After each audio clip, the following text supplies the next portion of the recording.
Welcome to Wednesday Q&A, where you all ask the questions and we answer. I'm joined by my fearless co-host, Kristin Williams. Duh. Hey Lara, hey everyone. So we've got great questions. The first one is Chris Wong Yoga. She asked, what do you think inversion during pregnancy, first, second, and third trimester, especially for the regular practitioner? So I get this question a lot because we do so many inversions in our lit practice, specifically handstands and also forearm balances, no headstands. And what I have found is it really just depends on the person and their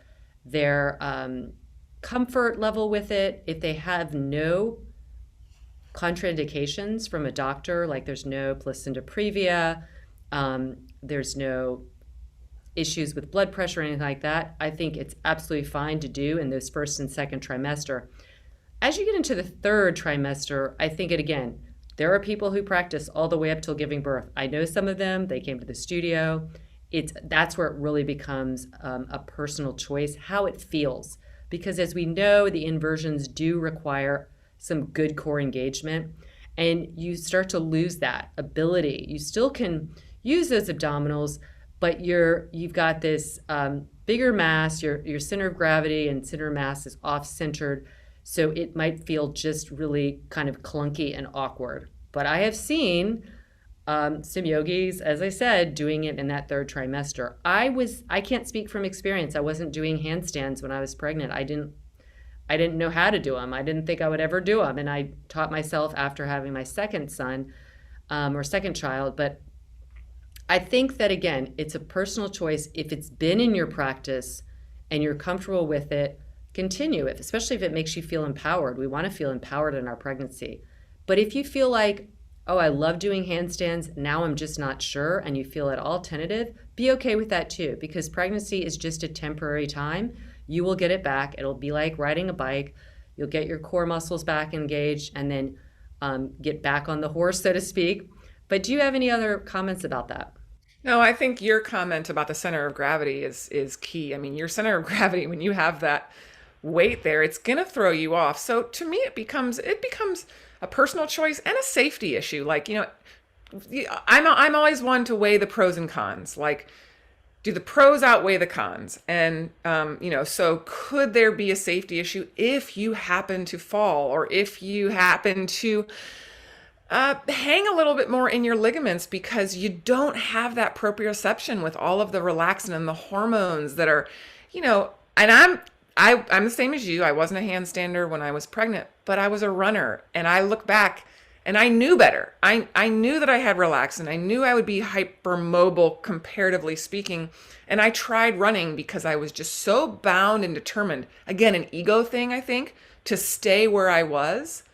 And I truly, and then I went right back into running after I got out. That's the other thing we can be mindful of. When you're pregnant's one thing, but when you're nursing, you still got all those hormones going. Yeah, you don't have the center of mass issue, but you still have this now completely confused core that isn't integrated as well.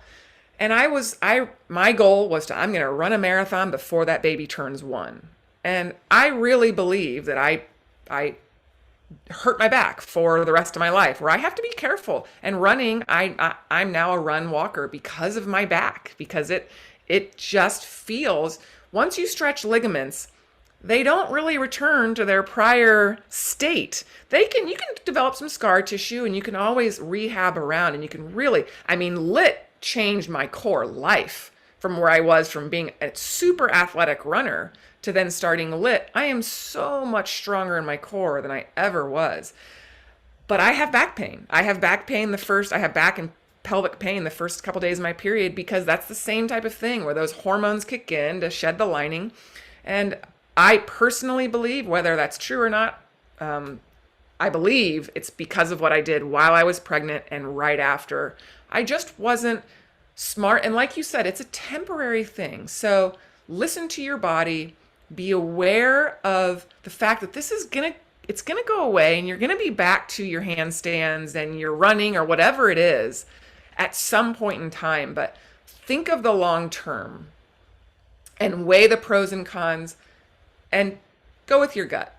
I love that. And I'll add to that because I remember In PT school, I had one of my wonderful instructors, and she gave the example of that she was also a long distance runner. At that time, I was a long distance runner, and I was thinking, even though I was 25, whenever I'm pregnant, I'm going to keep running. And she said, there's a lot of people that continue to do that. And it's not that they don't have the fortitude, it's that their body is changing. You're not going to hurt the baby, but to your point, you could really hurt yourself. And is it worth it just to have that like rah rah, like I'm going to still run? Because you're running with a lot more weight, a lot less support, and it's going into your joints, into your ligaments. And I remember her saying that, and I thought, okay, I'm going to remember that. I'm not going to run when I'm pregnant, even though I had come into that whole discussion thinking, well, of course I will because I'm strong. So in that note, it is like, think about yourself. You even if you say fall out of a handstand, your baby's going to be fine. There's a lot of protection there, but you could hurt yourself. You could overstretch something. And then that recovery will be much longer. And so give yourself some grace when you're pregnant. You do not have to sit on the couch, eat ice cream by any means. You can still exercise and stay strong. And it's actually super important to do that if you have no contraindications. But you might not just continue these more challenging things that really do require that core engagement, like running, like handstanding. So, yeah. All right, You got the next question. Yeah, I do. This is our dear friend, Jessica Westberg. She said, would you mind explaining the relationship, the connection between the shoulder and the opposite glute? I don't know if we spoke about it in level 1, which we probably did. She said this is our level 1 lit training. She's currently in our level 2. But I think there is a relationship, right? I had a one-on-one the other day where the student couldn't activate her left glute at all. It was super interesting to see that. And the opposite shoulder was much more unstable than the other. And I wonder if those two things may have been connected in some way. And so I think this is a very astute observation on her part. And the answer to that is absolutely. Our body, there's a lot of theories out there on how we work. And one of those is that kind of cross, I don't know what the exact there is. What's that term? Cross, thinking about all the cross relationships between the neck and the shoulder. It's like a fascial sling, Sling, that's exactly what it is. Yeah. Mm-hmm. Where you have the right shoulder in a sling with the left hip and vice versa. And when you think about the biomechanics or just the structure of the body, it mirrors a lot of architectural structures for support. And you think about bridges and how they have all those that is for support. And so you do need a balance between the right shoulder. I mean, and it doesn't always have to go along that diagonal, but we do see it. We will see somebody when they, in prone on their belly, if they lift their right arm up in the air, they're going to stabilize through their left glute to counterbalance that diagonal. Now, that doesn't mean that the right glute is totally sleepy. We will see asymmetries on the same side as well. But what has your experience been with that?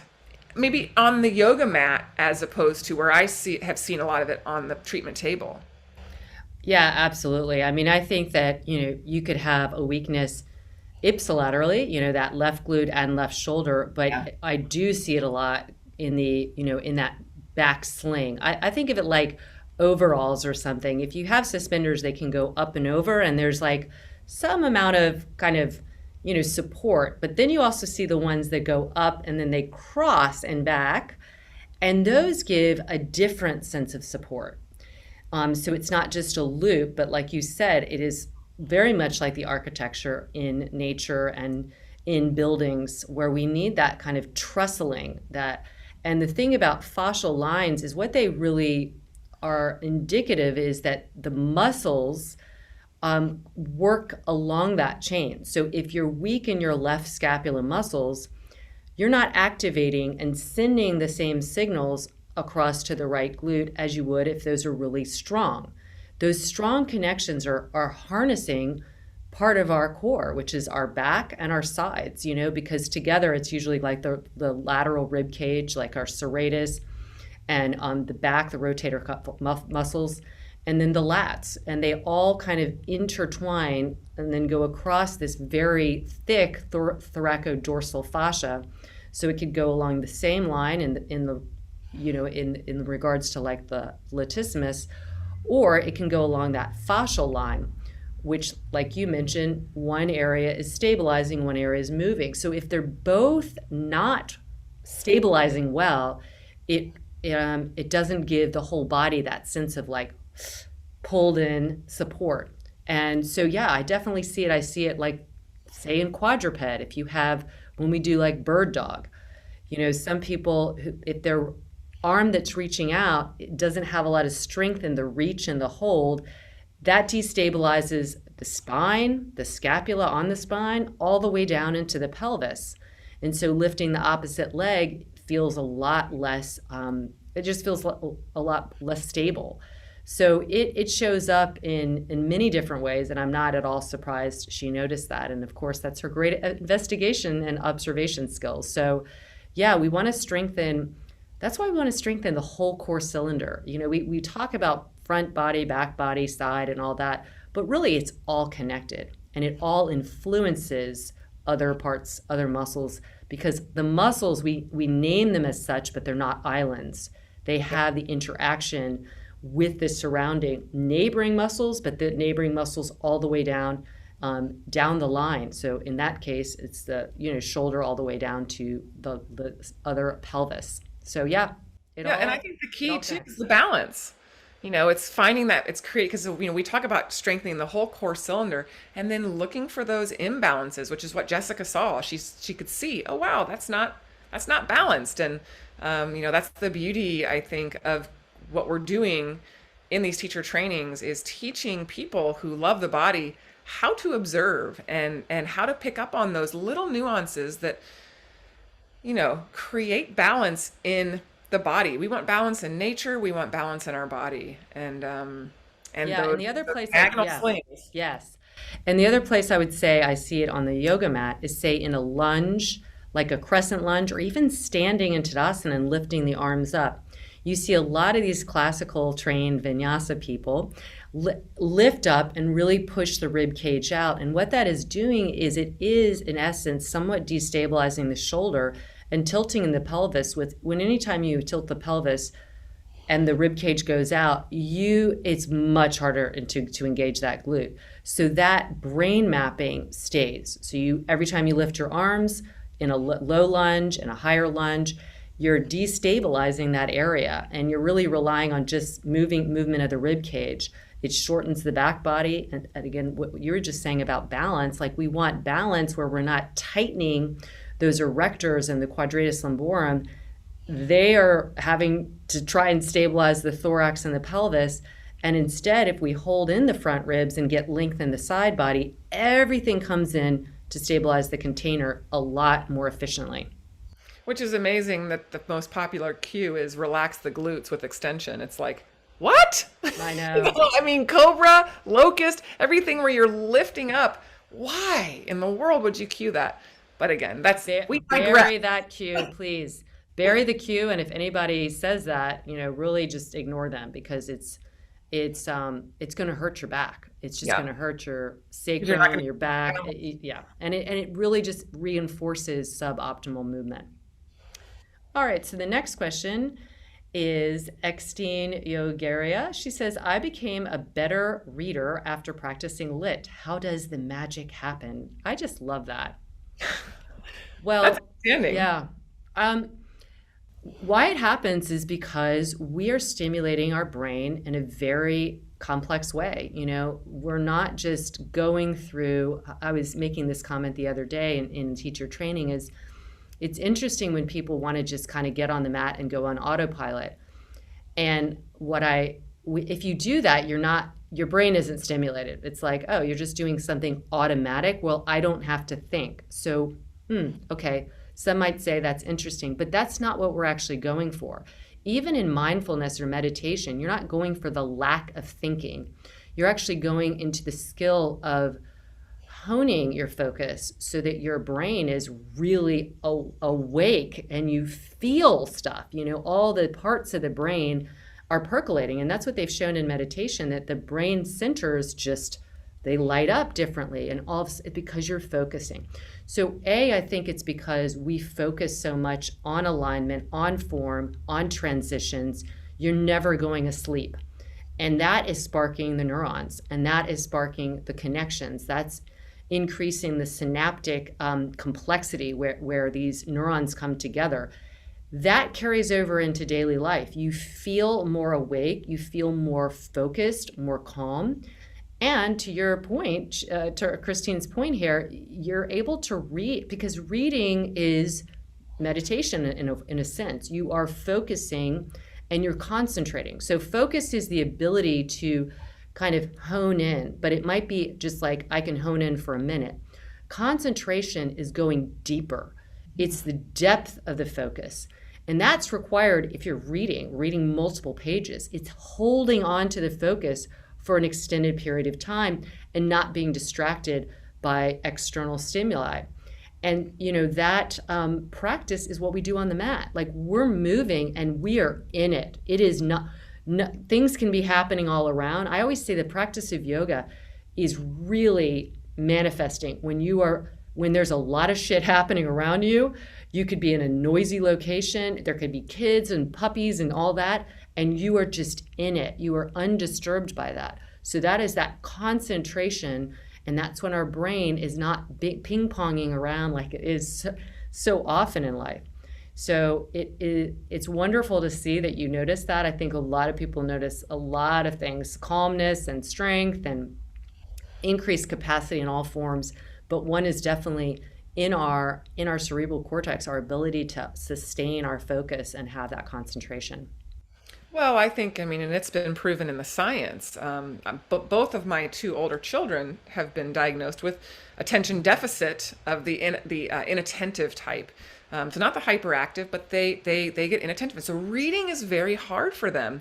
And that's but Betsy, my oldest, who's in college, she practices my early classes because she says, I'm always better able to focus in college after I've done my yoga with you, Mom. And I truly believe that she is stimulating that frontal cortex because we are on autopilot. She's, listening to me. It's always different. It's always, you have to be thinking. And so it's like her natural ADHD medication that it stimulates, gets the frontal cortex going, and then she's ready to absorb. And they say the same thing about a lot of different types of exercise. And so I work with an integrative physician for both of my kids, and he talks about it's not just medication, it's supplements, it's exercise, we need to get that frontal cortex involved, because that's where the disconnect is when you have an inattentiveness, which is usually what I think difficulty reading is. It's if you can't focus, it's hard to read. And reading, once you get, how it is, like once you get into a book, you can just cruise because it becomes, like you said, a meditation of sorts. But if you are of the type of brain, if you have the brain type, or currently I think everybody nowadays with all of our phone distractions, and my Lord, even my youngest is now picking up and saying, Mom, I need to give you my phone when I get home so I can focus. Like, she knows already, she's 13, almost 14, what a distraction that is. And so taking those distractions away and then doing something like lit that is, like you said, not autopilot at all. It becomes your focus. You have to concentrate.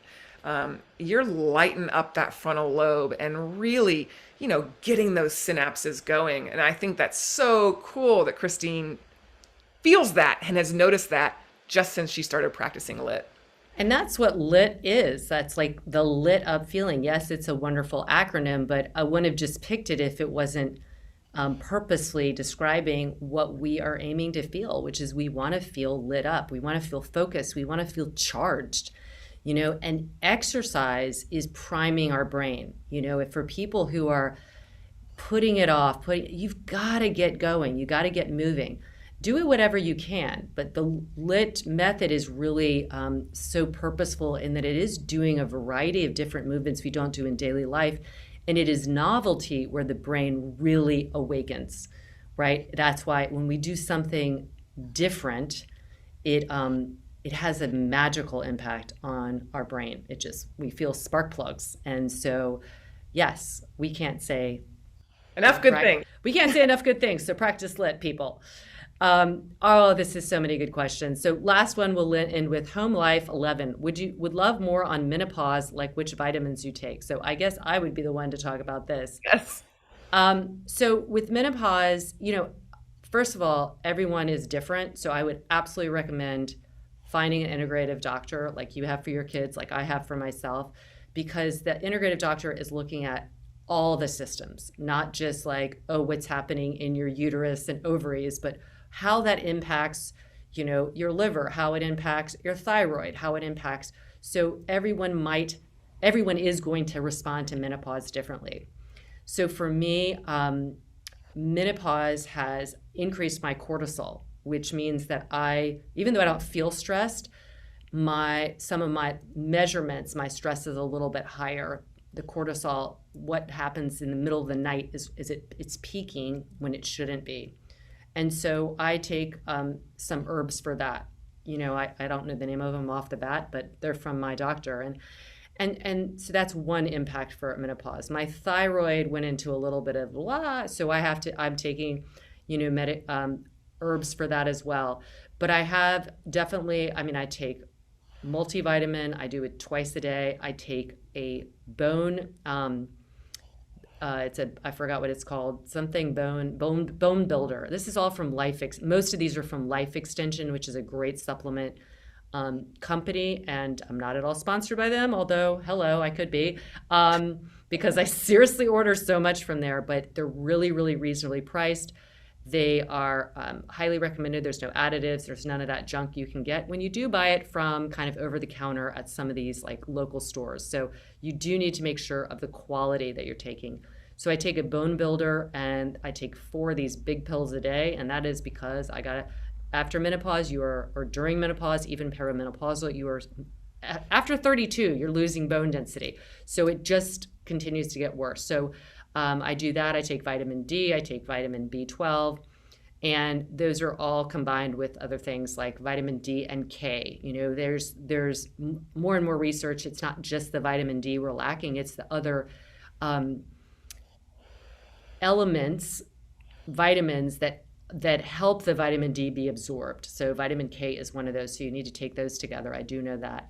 But my biggest, my biggest kind of request for anybody who's go and take care of yourself and get an integrative doctor to look at all of your numbers, to do the blood work. I just had blood drawn today. My blood is checked like 5 times a year. I probably hadn't had it done since I was pregnant, but they're monitoring my hormones, they're monitoring my thyroid. So they're monitoring the different estrogen and the testosterone and progesterone. And I can't recommend that enough, because I feel great and I wouldn't even know I'm, in menopause. I personally don't have any of the symptoms. So that helps a lot, but I have to credit a lot. I've been doing this now for 3.5 years. So please go and find a good doctor. When did you start? When did you decide I need to start addressing this? Because I am not in menopause. I don't even know that I'm in perimenopause yet, but that's as a question of. Yeah, so I actually, it was kind of random. My period was starting to be irregular, which it had never been. I was like clockwork every 28 days ever since I started my cycle at, almost 13 and a half years old. And so when it started to I just noticed that. And I was like, oh, this is interesting. And my OB/GYN said nothing about it. She's like, well, maybe it's because you're just, thin and you're kind of, that's why you're, because everything, she didn't say anything more. And I happened to be at this business luncheon for women entrepreneurs. And I was sitting next to this integrative doctor and we were talking, and I was just talking to her. I was so fascinated. And I started to tell her some stuff and I was like, I should come to you. And I never thought about it. I just went to my primary. Everything was always fine. I went to my OB/GYN. Things were fine. And I went to her and just kind of more out of curiosity after talking to her. And she sat down with me for 2.5 hours and went through everything. And I was like, I think like, wow, I didn't know so much. As an educated person, I didn't realize how important hormones were. That I thought hormones were just for reproduction. They affect every single system in our body.